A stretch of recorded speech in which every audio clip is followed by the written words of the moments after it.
Running is not a physical sport, and before you get mad at me or leave a comment arguing with me, I have a point with this, I promise. And this helps what I believe will make you a better runner in general or a better athlete. I don't believe running is physical, and I don't believe it's mental. I believe it's both. And there's these debates and videos out there of, is it more mental grit? Is it more physical endurance and training? I think it's both. And the Iron Cowboy, James Lawrence, he's done like 101 full distance triathlons in 101 days. He did 50 of those in 50 states in 50 days. Absolute savage. He knows what he's talking about. And I was watching his documentary recently, and he said, it's both. You should work on both. It's both physical and it's both mental. And so when people are saying it's more mental than physical, or if you have to train really hard, it doesn't matter what you tell yourself mentally, I think they're missing the mark, and what we should lean into is the idea of that they're both, right? I had this 50 miler that I set a course record at, and someone broke it since then. I ran 7 hours, 11 minutes. It was like an 8:35 minute mile average.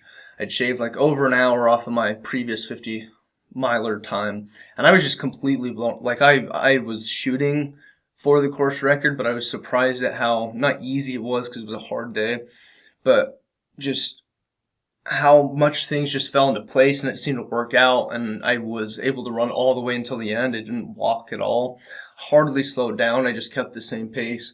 And I reflected a lot on how this was able to happen because I had an injury coming up to this. I had to back off training. And so I was really concerned, and I had obviously never ran anything close to that. And so when I reflected on this, I realized there was two things that I worked really hard at to make myself be able to set this PR. And that was I trained the physical and I trained the mental. And I think it's not as simple as just like finishing long runs and like doing all the workouts to increase your mental grit, your mentality. I do believe that's part of it. I think there's like specific mental workouts you can do that make you stronger. And so physically, I had a good training plan. I was doing tempo work. I was doing strength training and stretching. That's great. And there's plenty of videos on how to do that. What do you do to train your mental game? And yes, finishing a hard workout will help with that, but there's other things you can do. And this reminds me of one of the things one of my running coaches has taught me. His name's Aaron Metler. He's won the St. George Marathon, I think 4 times. He's awesome. I think his PR is like 2 hours and 17 minutes. What he said is one way to train yourself mentally is to be able to follow through on your diet plans, right? So everyone talks about the workouts, but like if you tell yourself I'm not going to eat something during this training block or this week, and then you do, you're breaking down mentally, because it's the same thing when you're in a race, when you're telling yourself to run up a hill, and if your brain is used to you saying you're going to do something and not doing it, it's going to take that path of least resistance. And so one thing he said that helped him a lot mentally is he believed that when he said I'm going to do something or not do something and he followed through, he was mentally getting stronger. And that would translate into race day when he says, don't slow down, or hit the split the next mile, or whatever that might be. So I think that's one good way to train yourself mentally, and you could use that in all regards. It doesn't have to be this physical push per se, but maybe if today you're like, I'm only going to eat whole foods, or I'm going to fast for 18 hours. If you see that through, it's not just the fact that mentally you push through, but now your mind trusts the words that you say, and so it's more likely to trust that when it comes to race day. Now, another thing I really like when it comes to training the mental game, and I know there's controversy or disagreement on are ice baths good for athletes? Ice baths are good for you in the sense, or at least for me, when it comes to training yourself mentally, right? We all know it's hard, but if you do something crazy, like for me, for my birthday, I did 23 minutes in an ice bath. My roommate had to keep adding ice in because it just kept getting warmer. People would say that's over extreme for recovery, or that could potentially hurt me or whatever. And I hear them. I decided to do that because I wanted to not just do it for 23 minutes, but every time I heard my mind say this sucks, I would try and catch that thought and transform it, if that makes sense.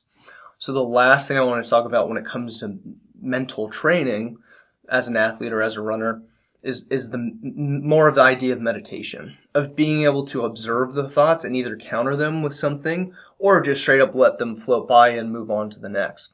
So there's plenty of videos out there when it comes to meditation. I'm a certified yoga teacher, so I've been able to observe a lot of this kind of stuff where like maybe I'm in pigeon pose. I notice my mind say something like this might hurt me, but I know it's not like sharp or it's not painful. So instead of backing off, I watch that thought go by and either I don't give it energy or I counter it with something like, yeah, but if I relax, I'll be able to ease into the pose and feel better. And so that mental game of conversation going on in your head, I think is one of the best things you can do. And so I think about meditation. So if you're trying to figure out how to be better mentally and you feel mentally weak, yes, do your hard workouts and see those through.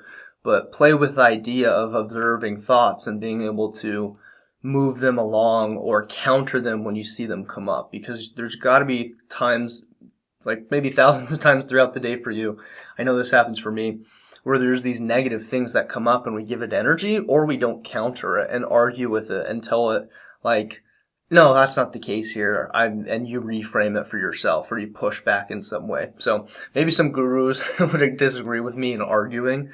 Though I think it's really hard to just observe your thoughts when you're 20 miles into a marathon and just let it float by. It's like sometimes you got to fight that back and you got to counter it and you got to argue with it and give yourself some energy with that. So I hope you got something out of this, and maybe I should do more videos on mental training tricks, because I believe that's one of the things that has led to my success as a runner.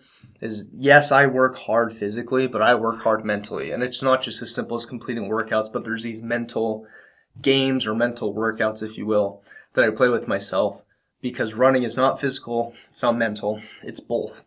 And so we have to train both elements of those. We have to train the physical, which everyone does if they're a runner. Now, how do we train the mental? And there's ways to do that. So I hope you got something out of this video. And if you want to subscribe, feel free. If not, that's really cool too.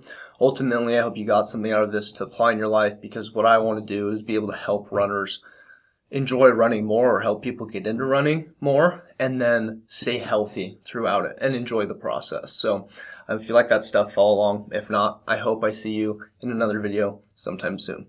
Peace.